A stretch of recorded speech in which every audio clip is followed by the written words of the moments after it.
magwa-warning lang ako tungkol sa loan application na 'to. Grabe ang naging experience ko dito. Oh my God. Alam mo yung umutang ka para mabawasan yung problema mo, pero pagdating ng due date, actually wala pa ngang due date, parang nadagdagan na ulit yung problema mo. Ganito kasi eksena mga ka-reloan, nangutang tayo ng 1,000. Nung una, excited pa naman ako sa matatanggap ko, pero ayos na rin kasi alam ko naman talaga na may bawas nga. Ayun, pagdating sa account ko ay 750 pesos na nga lang itong 1,000. So, meron siyang kaltas na 250 pesos. At buong puso ko namang tinanggap yon. Yung natitirang 250 pesos, hindi ko alam kung ano yung nangyari sa kanya. Nagbakasyon ba siya o nag-team building muna? Pero sabi ko, sige na nga, go pa rin natin yan. Total, kailangan natin ng pera minsan. At ayun na nga, yung pagbabayad natin dito sa unang linggo ay 600 pesos, then sa ikalawang linggo ay 600 pesos ulit. Bale, yung 1,000 na loan amount natin na natanggap natin na 750 lang, ang babayaran natin ay 1,200 within 2 weeks. At eto pa nga yung matindi mga ka-reloan, hindi ko pa due date. Hindi ko pa due date. Pero parang wanted na ako, grabe. Bukas pa ang due date ko, kinabukasan pa, pero meron na akong harassment na natatanggap. At mayat maya talaga yung pagte-text nila. Minsan mapapaisip ka kung due date ba yung hinihintay nila o yung attendance mo, kasi good morning text, afternoon text, merienda text, hapunan text, gabihan text. Parang may subscription tuloy ako sa notification na hindi ko naman inabail. At saka hello, magbabayad naman ako, no? At grabe talaga mga ka-reloan yung mga salitang ginagamit nila. Kung hindi ka matibay, tsak, mai-stress ka talaga. Ito yung halimbawa ng text nila sa akin. Ayan, ito yung una nilang text. Alas 10 to, mag-aalas 11 pa lang. Hello, magandang araw po ma'am sir. Ito po ay sa barangay. Ang company na iyong inutangan ay nakipag-ugnayan sa amin dahil sa utang mo ma'am sir. And need mo po makipag-cooperate para malinis ang pangalan mo dito. Anytime, pwede ka nila ipablatter sa munisipyo and magkakaroon ka ng malaking problema dito kung ito ay hindi mo aagapan. Salamat po. Grabe, dinamay agad yung barangay ko, di ba? Pananakot na to agad. Siyempre, patola tayo minsan. Tinitingnan ko kung ano yung sasabihin niya at saka magbabayad naman ako kaya sabi ko, bukas pa ang due date ko, 1,000 lang inutang ko sa tapos nag-reply pa siya. Sira, pinilit ka ba mag-loan?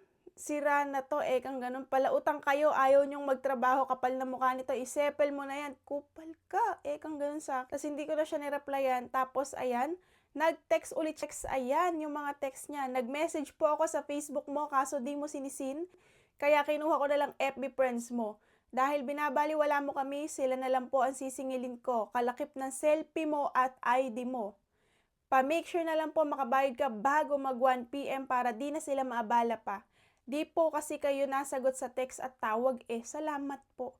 Tingnan mo, sinearch na nila agad yung Facebook ko at sabihin pa na nag-chat din sila sa mga FB friends ko. Talagang kung hindi ka matibay, mai-stress ka dito agad kasi kahihiyan na to agad. At dalawang send pa yan. At syempre hindi pa rin ako agad nagbayad nun dahil gabi na ako nagbayad.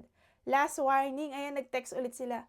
Dahil sa pangbabaliwala mo sa utang mo, napagdesisyonan ng aming pamunuan na ikaw ay ipablatter at ipabarangay. Binigyan na din ng permiso ang otoridad sa inyong barangay para puntahan ang iyong nasabing address dito sa iyong profile sa pautangan.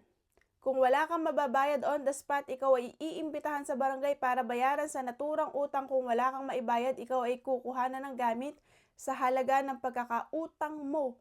Until 1 PM, make sure bayad ka na dito.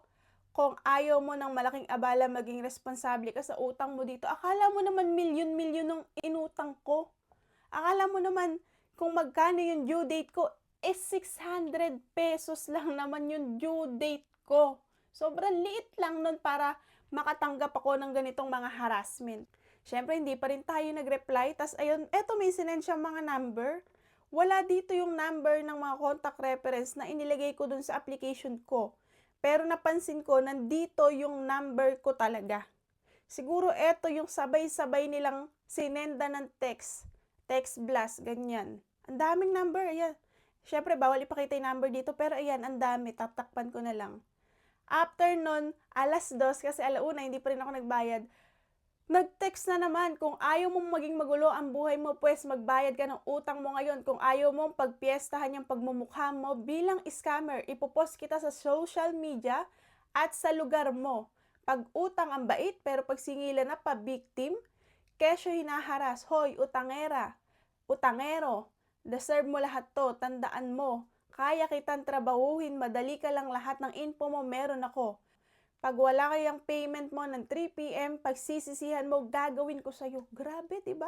At marami pa siyang text sa akin na talaga namang hindi mo masisikmura. Siguradong panghihinaan ka ng loob, lalo na kung wala ka pang nakagayak na pambayad. I will post your FB profile on your barangay FB page at itong mukha at ID mo ay ikakalat ko sa buy and sell.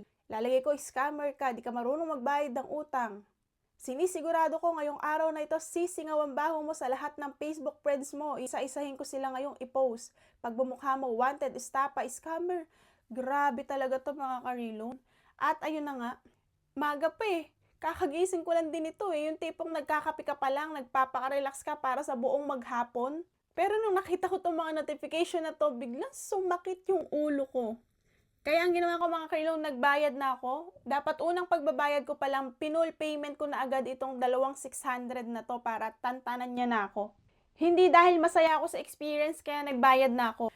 Nagbayad ako para sa peace of mind ko. Yung tipong matapos na ito at makatulog na ulit ako ng mahimbing.